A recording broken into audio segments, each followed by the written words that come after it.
Welcome to another episode of Radyo Kapwa here on CKUT 90.3 FM, where all Filipinos are Filipino enough. Today's episode will be a tiny bit different. So hi, I'm Laura, and here's the rundown. First, we're going to start with our regularly scheduled podcast episode of Tita Talks. And if you're new here, Tita in this context stands for to inspire thoughtful action. But also, Tita in Filipino means auntie and is typically used as a sign of respect when talking to an older female identifying auntie or auntie-like figure. This show is hosted by our wonderful community tita, Daaca, and airs every last Wednesday of the month. Following that, we will be sharing interviews that we had with some of the healthcare workers at the General Hospital here in Montreal on November 24th, 2023, during their healthcare workers' strike. You'll be hearing experiences from nurses, new and current, retired nurses, a union representative, and an occupational therapist. So keep listening to find better understanding on why a better settlement for healthcare workers under the Legault government is required, how it affects the entire public healthcare system, and in turn, how that affects you. And then, of course, we have our regularly scheduled John Marvin Reyes with news from the Philippines and a few songs in between. So I hope you enjoy. First up, Daaca, Tita Talks. Hi, everyone, and welcome to the Tita Talks podcast. I'm your host, Tita Cat, and today's episode is one story that I've probably told in bits and pieces, perhaps on Instagram, or maybe if you are an acquaintance or a friend of mine, you might know bits and pieces of this story. And I would say for myself, it's a juicy one. It's the story of how I just fully lost my mind a couple of years ago. So as I'm recording this right now, I am in the Lower East Side of Manhattan. I'm recording from New York at the P&T Knitwear bookstore. They have a space to record podcasts. So shout out to them for letting me use this space. Pretty incredible. But in any case, it is July 2022, and the story that I am referencing right now, takes place in 2019. So we're a couple years out from it.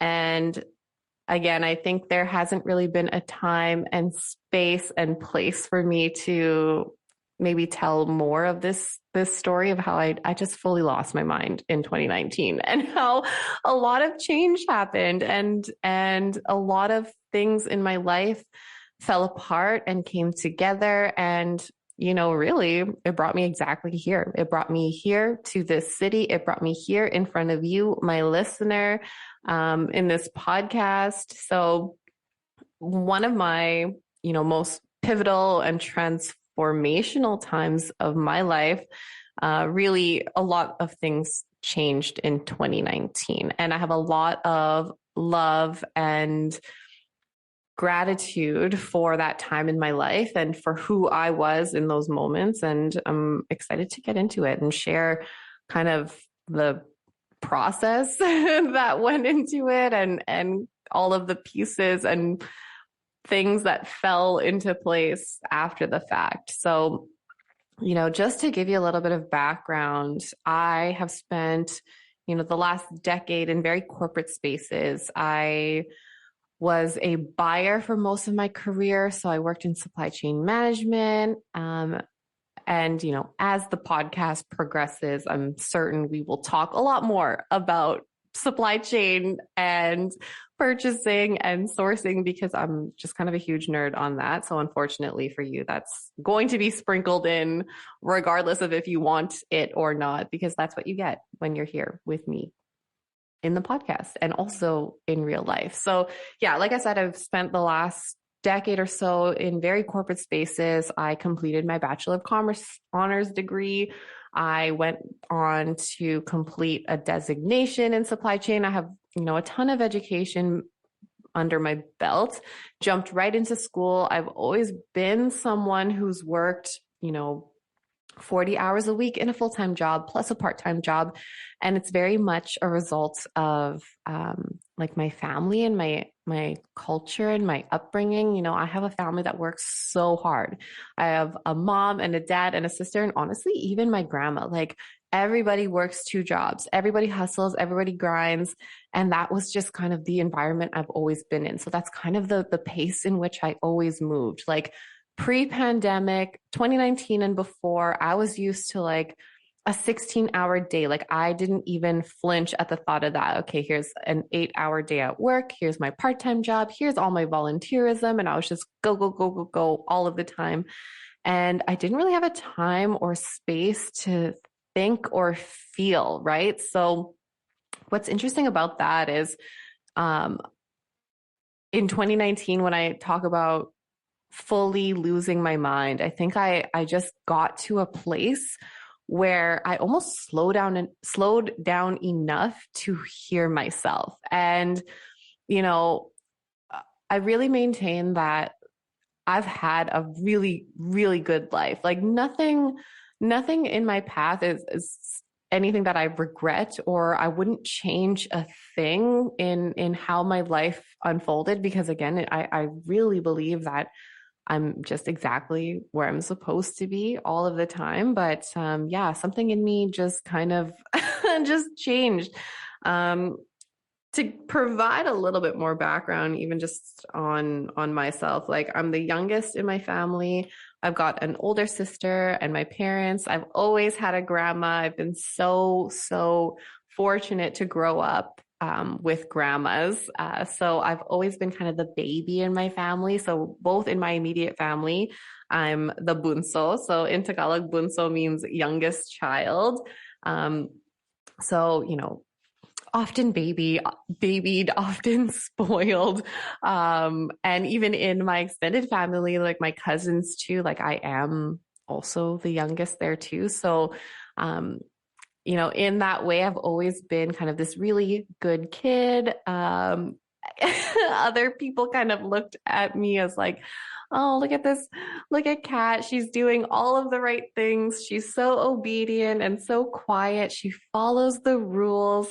I was that friend in elementary school. So like if you were not allowed to go to some event, like if you wanted to go to the sleepover and you weren't allowed, you would drop my name and your parents would be like, oh, well, if Kat's going, then it's okay. You can go too. So I was that kid. Okay. Like, very almost like perfect. I was trying so hard all of the time to be perfect, to be perceived as perfect.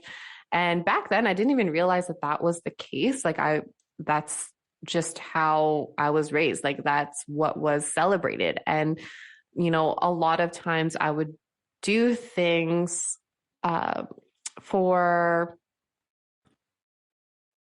like to be perceived a certain way, right? So I wanted to be successful in certain things so that, my parents would be proud or whatever. So like I was a straight A student in junior high and high school and, did all the things, right? Like I was on this path, right? So growing up, I was that kid. And then I went to school, finished my degree, and then got the government job. And along the way too, I found a partner who I was with for a very long time. Like we were together for years and years, and we had a house and a car and, the stable jobs. And I was just on this path. And again, no disrespect or no, bad blood to anyone who, is on that path still. And that's what they want for themselves. But for a lot of my life, I like coming out of it now, like I'm 30, I can see, hindsight is very much 2020. But when I look back at those times, I really question, did I make those decisions for myself or because I was just going along with what everybody else was doing? And that was the kind of questions that were coming up in my mind, like in 2018, 2019. And I just started thinking like, okay, well, I don't think that this is for me. Like, I think that I'm meant for a bigger life. And, in 2019, like something just snapped, something just snapped inside of me. And to be quite frank, like I really wish that I had a better answer for this when people ask me like, what happened or what changed? And honestly, like, I don't really know. I don't know. Like maybe, maybe I had a guardian angel come down and plop this idea into my brain, but everything fell apart. Everything fell apart. And I think the big juicy story that a lot of people, still talk about, I still hear rumblings of things, gossip and or whatever. And again, no bad blood. Like I really maintain, like if you were in my life before, I have a lot of love for you. I really do. But for a lot of people, it's like, I have a lot of love for you, but stay away from me, stay over there. But really, I have no like ill intentions or malice towards anybody. But like, I think the big juicy thing in my life that happened is, I was once engaged and I was with somebody for 7-8 years. And yeah, like, again, I don't have a good answer or explanation for it. And if if that had happened today, I might have probably acted a lot differently about it, but something just snapped inside of me. And I took a look at my life, not for what I thought it could be, but for what it quite literally was in that moment. And I was just severely unhappy, just so severely like, I couldn't recognize myself in that life. And I just knew that there was so much more that I wanted for myself, so much more that I wanted to do, and that none of this made any sense to me. And I don't really recommend people going and blowing up their whole lives the way that I did. But, I broke off that engagement. I eventually got rid of that condo that I lived in. I moved into my dream apartment. And this has all happened kind of in the last like couple of years. On top of that, I quit my corporate job at the start of the pandemic. And believe me, that's going to be a whole other podcast episode. But truly, like in 2019, the thing that changed for me is I just started valuing myself differently. I started looking at my life and the decisions that I had to make, and I started making them for myself instead of what I thought was right, and instead of what I thought would make other people happy or appease them. And I think subconsciously that was the way that I was making decisions for myself up until that point. And now I'm really in the business of making decisions for myself, my sole purpose, things that bring me joy. And, it's easy for me to talk about this now and be really lighthearted about it. But those years were very difficult. Like the decision to quit your job, the decision to leave a fiance, someone who's very nice and kind to you and will be very good to you. That was probably the hardest decision I've ever made in my life. The decision to move houses and completely change your way of life. Like none of these things came easy. I was met with a lot of resistance, and even the people close to me, some of them, again, very well intentioned, but even just some of the questions around why I was doing things. This was really the biggest exercise for me in my life in just trusting myself. I think that's another thing that came out of, me fully losing my mind in 2019 is that every day I'm learning to trust myself a little bit more and to really tune in to myself. Like the pandemic was awful, obviously, for a lot of reasons. But I am eternally grateful for the time that I had to slow down. I think that's also why I'm in this place where I feel really in tune with myself, because I've had this opportunity to really like slow down, listen to myself, make informed decisions. And when I say informed decisions, I mean like soul informed, like informed by my own internal dialogue and not what other people outside of me are doing or are telling me to do, right? Like, I don't think that there's anyone in my life who was like, you should do this and do this and do this, but indirectly in the lives that they were living and in the way that they were questioning some of the things that I do, like it tends to invalidate your own or my own decision making. So being able to quiet out the noise was one of those blessings that came out of the pandemic, where I actually had time to sit and be still with myself. And also what I really love about the last couple of years is that I have really developed this relationship with self. Like, I think a lot of us women, especially people of color, Asian women, especially too, like we're really raised and conditioned to be of service to other people. And for me, like that was kind of my upbringing where, you know, your value is within the family unit, right? How you are of service to other people. And, you know, while I do love that concept for certain things,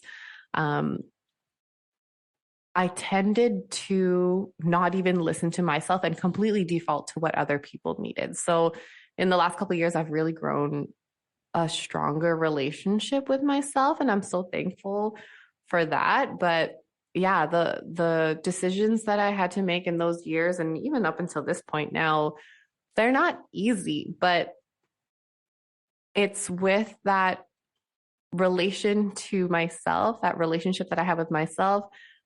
I am at this point now where I just love myself enough to make those hard decisions. Like, I know it's not going to be easy, but when I think about who's most important in my life and what relationship I need to maintain the most and strengthen the most, yes, it is with other people, but first and foremost, it's with myself. Like, I can't pour out of an empty cup, right? Like, that saying is true for a reason. Like, I really need to do the things that fill myself. And that's really, really kind of the big takeaway from the last couple of years. So yeah, like it's been a crazy couple of years. And to be honest, I am under the impression that I upset some people who are close to me because of the decisions that I made. And again, like, I love myself enough to make those hard decisions, and I love myself enough to maybe upset other people. And I always question kind of where the upset comes from. Like, even for example, like in my immediate family, like my parents were very shocked and I think for a little bit upset when I broke off, you know, an engagement to someone that I was with for, you know, 7 years, because that person was really a part of my family at that point. But, you know, regardless, I really still had to go with the harder decision of honoring myself and my self-worth instead of making the decision that didn't upset the most amount of people, right? So it's been very difficult. It's been very difficult, but I'm very happy with how things all turned out. And, you know, it's none of my business, but I'm very nosy just in general as a person. I'm kind of nosy. It's none of my business, but I'm certainly curious about the way that that was perceived by other people. Again, no bad blood or malice ever intended, but, you know, I like to believe that we all do our best with the information and capacity that we have at the time. So, you know, if after 2 or so years in a pandemic, you don't have grace for people, like, I don't know. That's kind of the thinking behind all of that. But yeah, it's been a crazy couple years. And when I start talking about it out loud, it's like, yeah, we've we've been through some shit. We've seen some shit for sure. But as we get into later episodes and, you know, more stories to tell, it all kind of makes sense and fits into this larger purpose filled life that I'm living now. I'll tell you right now that I am extremely happy. I'm not happy all day, every day, but I am really happy with the way that I've been able to architect this life that I have right now. So I don't think any of that could have been possible without these very difficult decisions. And when I talk about Tita Talks as a podcast to inspire thoughtful action, another thing that really inspired this podcast is the idea that inspired action is the thing that changed the trajectory of my life. Like, I don't think I could possibly be here speaking to you on this podcast if not for those moments of inspired action where I fully listened to myself, fully trusted myself, and then acted accordingly. So, again, I think as the podcast goes on, we will have a lot more moments to discuss these moments of thoughtful action and how it can really change the trajectory of our lives. So when I look back at the last couple of years of my life, I know that year was so transformative for me, so transitional, and I'm convinced completely changed the trajectory of my life. And I can't even tell you where I would be right now, like what timeline I would be in right now. On timelines is another full episode, I'm certain. I can't tell you what timeline or space or place that I would be in right now if not for those moments of inspired action. So yeah, that's where I've been the last couple years because I fully lost it. I really fully lost it. I just woke up to myself one day. That's the other way I like to describe it, is like I just woke up to myself one day and I started acting accordingly. I just started acting different. Like I started moving like I love myself. And if that's all I can offer today to you, my listeners, on, things that inspire thoughtful action, it's exactly that. Like sit with that question. Like, do you love yourself enough to make those hard decisions? And yeah, do you love yourself enough to act accordingly, right? It's not easy. It's not easy, but we keep it moving as we do. In any case, that's me signing off on this episode of Tita Talks, and I will see you at the next one.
ang nadarama, di ko mapigilan ang ligaya. Kapag tumitig na, nakakatunaw na ang iyong tingin sa akin. Di ko na makaya ang nadarama, di ko mapigilan ang ligaya. Kapag lumapit na, di maintindihan ang sarili. Ang puso ko'y kumakaba, pag ikaw ay narira.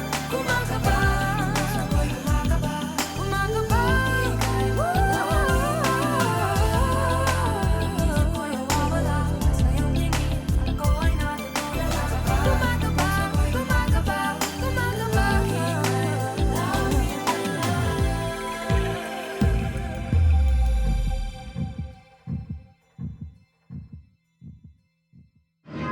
Who do I look at? Okay, we'll talk. Okay. Could you please state your name? Ann Derry. Okay, nice to meet you, Anne. My name's Andy. We're here with the community radio show. Could you please tell us why you're here today? Why everyone else is here? Well, obviously we're here because we weren't able to get a settlement with le gouvernement Legault. Okay, we are still here because working conditions are extremely important, and right now if we want to save the public healthcare system, we need to invest in better working condition. Also, a better salary. 10.3 over 5 years was the biggest insult the government could give us at this point. So for sure that's why we're here. We also want a patient to healthcare professional ratio, so we could better care for our patient, give them safe care, take the time to listen to them, and not just physically care for them but psychologically care for them, which is very difficult right now to do. So we're outside here, we're united, we're determined to stay until we finally get an offer that will permit us once and for all to have better working condition and to save our public healthcare system. What would you say the ratio is right now? The ratio varies from one unit to another, depending of I would say la discipline, depending of if it's orthopedics, if it's surgery, if it's cardiology.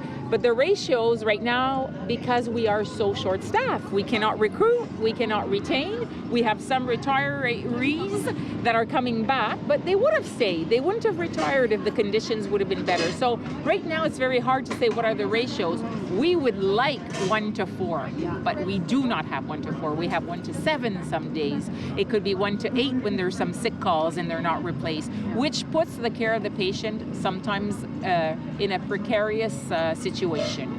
So obviously if we could get 1-4, it would really help, because we are an acute care center here. We are a tertiaire, quaternaire, and a trauma center. So the patients we get here are obviously the sickest in Quebec because they're transferred from other establishment here. So the acuity of every single patient that are hospitalized here is very heavy. So I know that it's not just nurses who are here, there's also PAPs, but also it's not just the hospitals, it's part of this common front. Could you help us understand the common front a bit? Okay, so we are not in the common front, okay, so FIC, which is nurses, LPN, respiratory therapists, and clinical perfusionists. We are category 1 and we are with FIC. The common front is the CSN employees and the APTS. So for the common front, you have the PABs, you have everyone that is housekeeping. It could be also admit techs. We have for APTS in the labs, they have also all the technologists also, but they are with the common front. We are on our own FIC. Thank you for that. Are there ways for people who are recipients of healthcare, which is every person in society, people on the street, to show support right now? Well, people are showing support since this morning by, using their honks, stopping by and say, please continue. We know why you're doing this. Of course, it's really to understand why we're doing it, and it's also for them. If we get better working condition, we give better care to the patient. So by coming to salute us and being there and not being influenced by what they hear in other medias, which the government sometimes has a way to distort what he's really offering us. So it's to come by and join us on the picket line is the biggest support they could show us. Your name? Hi, my name is Mireille Boulos. I'm an occupational therapist here at the Transitional Day Program in Psychiatry. Thank you. Are you part of the strikes that are going on right now? Yes, I am part of the APTS, but for me, it's everybody together. APTS, Nurses Union, everybody together. We're all in the same boat today. And what boat is that? Why is there a strike? Strike because we care about the patients, we care about the hospital we work at, we want better care. We struggle very hard to provide services, quality service, real quality services. So what we want is more funding, more staff, because we end up doing the job of 2 people for 1 salary. That's how it's been lately, and it's tough. It's a struggle. That's what we're all here for today, the past few days, striking together. You feel the unity of everybody on the streets, all making noise for the same position. Yeah. Okay, that's great. Something we've asked others is, how often do you miss your break? I never go on break here. It's a day program, so it's like an inpatient unit. I never go on break. I work through lunches sometimes because it's mental health here. The patients are not very stable, so we leave our office at any time to deal with a crisis. We really don't have our breaks. To people who don't know what occupational therapy is, Yes. can you explain that? What occupational therapy is, it's one of the professions that help people get back to their usual level of functioning, or even the optimal level of functioning once they've had some kind of injury, or whether it's physical, whether it's mental health. It's the same thing. People lose functioning. They need services to help get them back to be valuable members of society, to feel that they're contributing something. So it's a struggle. It's a struggle just to get money to provide a quality of services for the patient. Quality meaning not just professional services, but just to make the environment better during holiday times, to provide the little extras that make their day better. A lot of people, especially in mental health, they're alone on holidays, so it would be useful to have money to have a community lunch with them together as a group here, and that's not provided anymore. So for somebody who's alone, it's very sad. What we care about is not just their mental state, it's the whole thing. It's how they're feeling in the community, how that they're not alone. And how would you say this has affected your personal day-to-day life, your mental health, your physical health? When I go home, I'm very tired. What we do here in this area in particular, we all work very hard to provide the best quality of services that we can. We care about the patients and, what services they have after they leave the hospital for a day. Here in this particular program, it's a day program from 10 to 2. So after the patients leave to go home, a lot of them are alone. A lot of them don't have services. We do what we can to find them services. We're doing double jobs. We're doing not only our job, but parts of other jobs as well. But we don't want to send out the patients. They're out in the community, back to their place on their own when they're in crisis. Thanks. What's your message right now to the government of Quebec and to the people here in Quebec?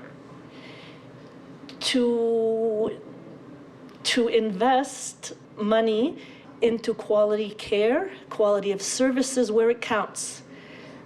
Just the basis, the clinicians, the staff, the housekeeping, nurses, therapists, just the people that take care of the patients day to day. Really basic. And at the end of the day, we all become patients at some point in time. Yes. Okay. Could you please state your name? My name is Jennifer. Okay. Thanks, Jennifer, for taking this interview. What do you do here? I'm a nurse clinician in the oral and maxillofacial surgery clinic, but I did do 5 years of bedside nursing on a general surgery unit. Okay. And why are you out here today? Well, I'm out here for obviously my working conditions and as well as the working conditions of future nurses who are coming into the profession. We want to have safer working environments, better patient ratios in order to help care for patients. We can't give them proper care if the healthcare workers who are taking care of these patients are not taken care of.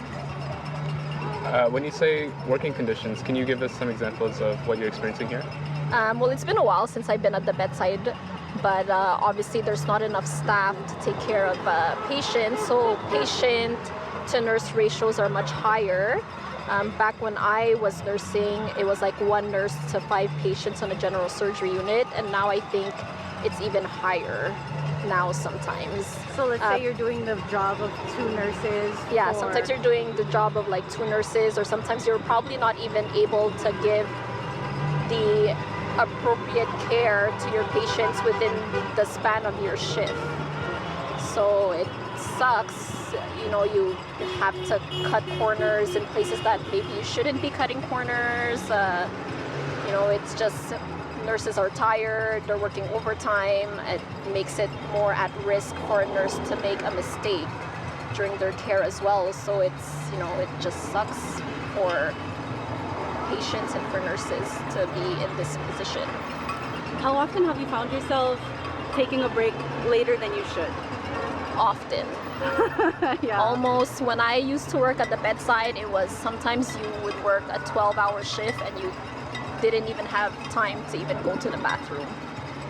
Like the number of times my husband had to pick me up from work after a 12-hour shift, and I would be like crying because like I didn't eat, I didn't go to the bathroom, can't even like drink water sometimes because you're just that busy. So right now your union is in negotiations with the government of Quebec about these wage increases and conditions. What would you say to the government of Quebec and to the people here in Quebec about what you're experiencing and what do you want them to know? I mean, they used to call us the guardian angels during the time of COVID, but I mean, like, that's obviously not reflected in the way that they treat us as actual healthcare workers. I mean, if you really think so highly of us, then why do you treat us so poorly? Yeah. And we're here trying to take care of you as best as we can, but you can't even take care of us as individuals here. So I was like, there's definitely a huge lack of respect for our profession. And I was like, you want to hire nurses, but you're not making it appealing to retain them or for other future nurses to even come into the profession at all. I know a lot of people see us on the picket line and think it's for us. It's not. The healthcare, the primary person in all of this is the patient. We really want to be able to continue to give excellent care. Happy nurses, happy healthcare workers. If we are fine, we are content and have good working conditions, you have excellent patient care. Not that we don't give excellent patient care, but it's on our backs. Yeah. Right now, it is on our backs. We're not asking for anything extra. If the government can give themselves 30%, if you can talk about giving a hockey team something, why would you consider giving us, healthcare professionals, 10.3? You need to look at our working conditions. You need to have better ratios so that we can continue to give great care. Yeah. And when we say working conditions, you would say that you're working for, let's say, a 2 nurses job rather than doing just a job of 1 nurse to take care of many patients, right? Well, yeah. I mean, if you're on a medical floor, you shouldn't be having 10 and 12 patients. You know, you should at least be having patients that you can attend to. You have questions. You're at your most vulnerable when you're in a hospital. We shouldn't have to be worried that, oh my God, I have 9 other patients to take care. We should be able to give the patient the care that they really take the time. Yeah. You know, just to answer something simple questions. Not every patient is going to understand everything right away. So you need to give them that time. But you cannot have 10 and 12 patients and give them all the time that they require in a day. A day is 8 hours, 12 hours, you know what I mean? So. I'm wondering, you said that you're retired. What is the role of retired nurses in this struggle? Back here on the picket line to help our colleagues. Not only that, we are going to be the patients. My families, my friends are already the patients. So we want to have You know, we want our colleagues to be able to feel comfortable. So right now, we are back. I got up at 4 o'clock this morning to be here to be supporting them. You know what I mean? I'm retired. I should be on some beach somewhere, you know, but no. And a lot of us are retired. On this picket line today, there's quite a lot of retired people. So, Before you were retired, how often would you say that you missed your break at the time you were supposed to take your break? I can't remember. There were so many times when I got home and I said, wait a second, did I take a break today? There were times when my break was sitting with a patient because they didn't understand something. And I said, I need them to take their antibiotics or something. They don't want to eat, so I would sit there. This is time from my break to ensure that they do this. So, oh my God, I can't even remember what it was like some days to get a break. And yeah, sometimes we forgot to claim it. We should claim it, you know? So, But you care about your patients. of course we care about our patients. Yeah, that's why you stay. Yeah, I told you. When I sat there with the lady the day somebody passed and said, aren't you going on your break? I said, I will take a break once I'm finished with this. You know, it's your patient is your priority. So, What would you say to people who are confused right now and think that the strike negatively affects the quality of care? you know, I live with that every day because I know people are saying, well, surgeries are on hold, this is on hold. No, this is for you. Trust me. It's for everybody. It's for everybody. We're all patients. We're all patients, and as much as I hate to say it, if something is not done on this round, I don't know. We went through the pandemic.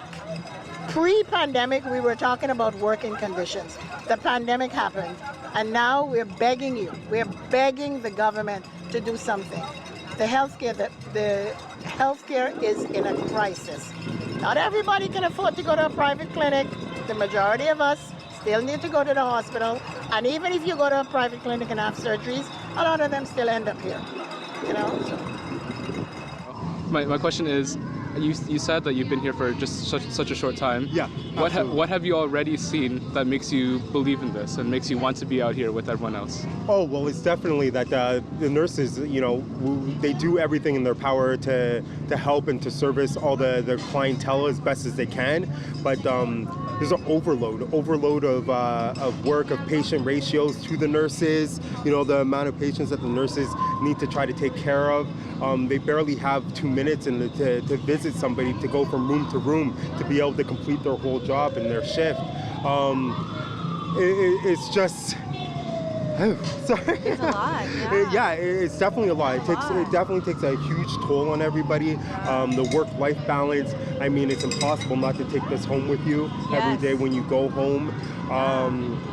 Yeah, it's just tough not having the support of your government behind you at the same time, right? Does it scare you a little bit as a new nurse, seeing everything?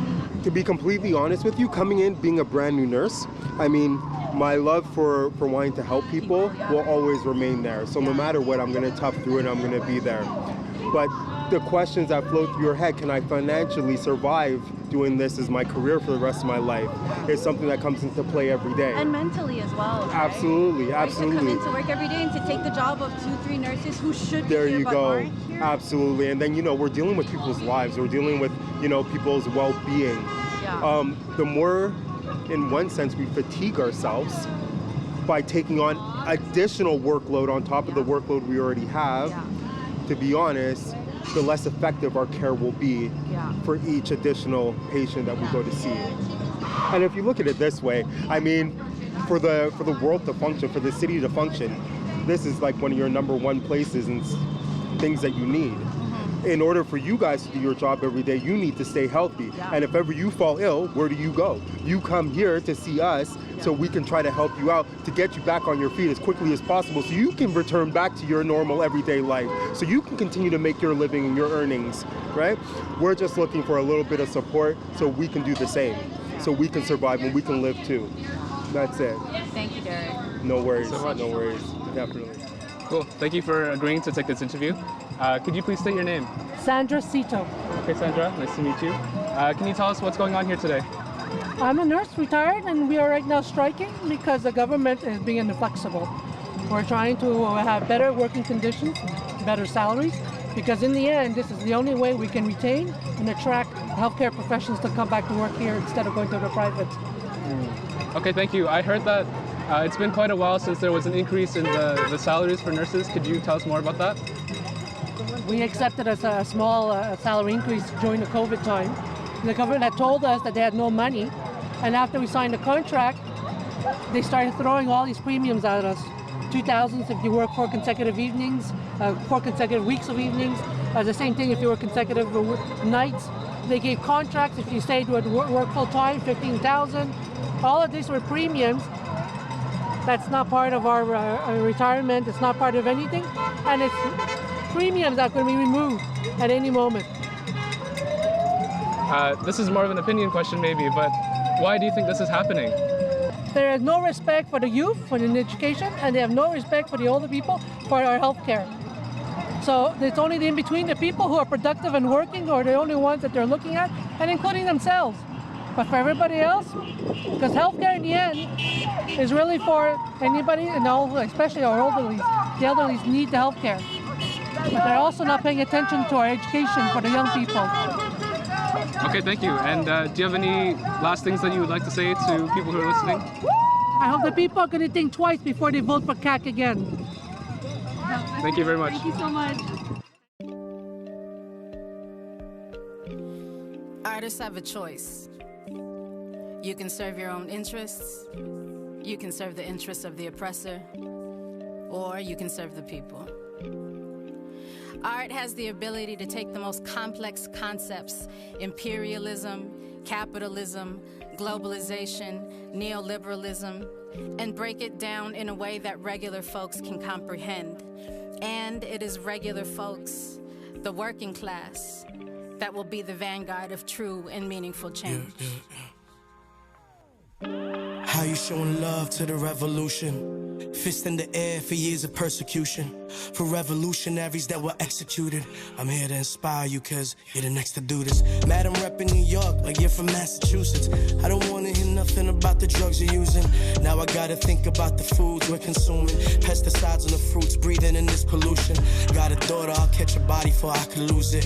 Had to look in the mirror, crucify my abuses. This culture taught me to behave like a womanizer. Now you see how they desensitized us. Overdosing, overindulging, buying designers. It's just the best dressed sinners in polo clothing. At parties after catching bodies and nobody knows it. And that Tommy Hill figure, thinking he'll figure. Not to sign his soul to 666 for 6 figures. Me, I burn up trees, I don't burn bridges. Dumb is promoting rat snitches when they don't got the balls to handle any business. Shouldn't be in the streets if you ain't built to be in it. Keep your circle small and a queen in it. Someone who would never betray you. Mary Magdalene seen Judas scheming at the Last Supper table. Imagine if Cain couldn't kill Abel cause wifey had a knife, willing, ready, and able to kill the traitor. And they ain't getting free promo. Don't f with my family, that's why Tony killed Manolo. How you showing love to the revolution? I was making love during the revolution. What if love was bullets in our revolution?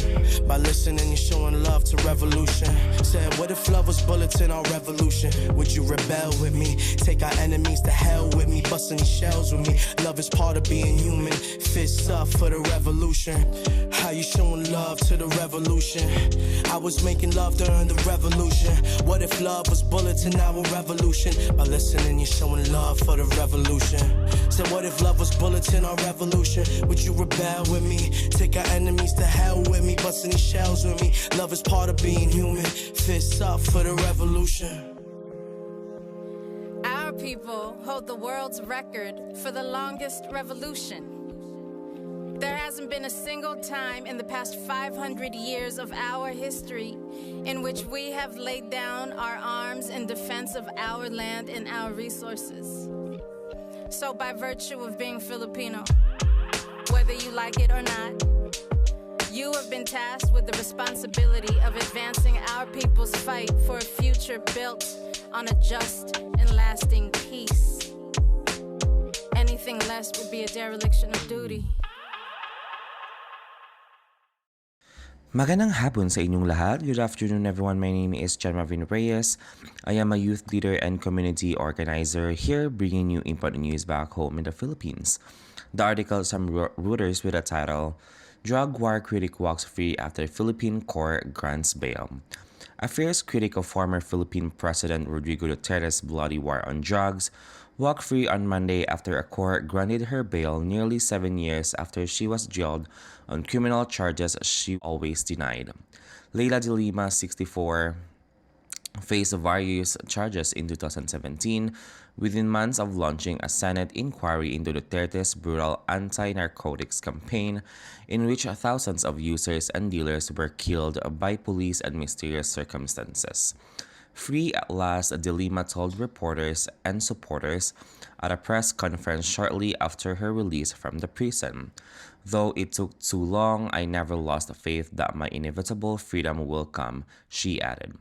Duterte, whose term ended in 2022, accused her of colluding with drug gangs while she was justice minister, which led to charges of conspiracy to trade narcotics. Two of these cases against de Lima have since been dismissed, and she was sought bail in one of the pending cases on health grounds, which the court granted on Monday. Salvador Panelo, former presidential legal counsel to Duterte, said government prosecutors can appeal the bail to higher courts. They could also introduce further evidence to make a case for conviction, he said in a statement. De Lima has always insisted that the charges against her were baseless and politically motivated. Human rights groups accused Duterte of inciting deadly violence and said police murdered unarmed drug suspects and staged crime scenes on a massive scale in the course of the campaign against drugs. Police always denied that, and Duterte insisted police were under orders to kill only in self-defense. The article was written by Neil Jerome Morales and Michael Flores and published on November 13, 2023. Thank you so much for listening. Maraming salamat sa pakikinig. Once again, this is John Marvin Reyes delivering you Philippine news from abroad. Thank you so much, John Marvin Reyes, for the news from the Philippines, a segment that plays weekly sans faute here on the Radyo Kapwa on CKUT 90.3 FM. Thank you as well to Daaca for sharing your life-changing story, or rather the story of your life changing to inspire thoughtful action. And finally, I would also love to thank Anne, Mireille, Jennifer, Sharon, Derek, and Sandra for sharing their experiences as healthcare workers in Montreal. And to Andy Tran for having the idea and interviewing them with me. I'm hopeful and confident that it's given our listeners something to think about as recipients of healthcare. The songs that play today are called Kumakaba by Sasa and Revolt by Bayani featuring Faith Santilla. Now, if you've just tuned in, welcome to the final part of our show. That is this week's community announcements, where we highlight upcoming events in Montreal. Before I do so, I would also like to state that the thoughts expressed here on Radyo Kapwa do not necessarily reflect the values of CKUT. Thank you. With that said, welcome to this week's community announcements. First up, on November 30th, Youthful Cities, in collaboration with Pan-Asian Collective, are hosting a focus group to discuss the accessibility to work for youth in Montreal and quality of life in the city. The focus group will discuss subjects such as red or green flags from employers, barriers to accessing a work-life balance, and what is important for youth in the city of Montreal. It will take place at 914 Notre-Dame-Ouest near Bonaventure Metro from 6 p.m. and open to youth ages 16 to 29. If you want more information, please visit their Instagram pages at PACMTL, spelled as PACMTL, and at Youthful Cities, spelled as YOUTHFULCITIES.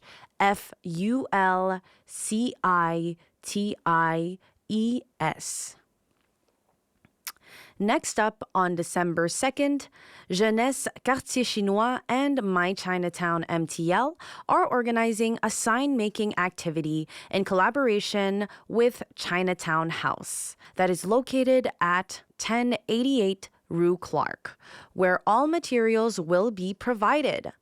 Come together to create meaningful signs, advocate for change, and ensure all voices are heard.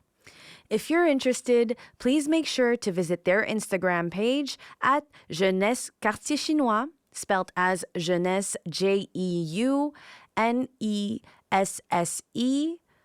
period QUARTIERCHINOIS, and My Chinatown MTL, spelled as MyChinaTownMTL. In ongoing current activities, from November 9th to December 7th, the Head and Hands Counseling Program is hosting a 5-week support group for neurodivergent youth.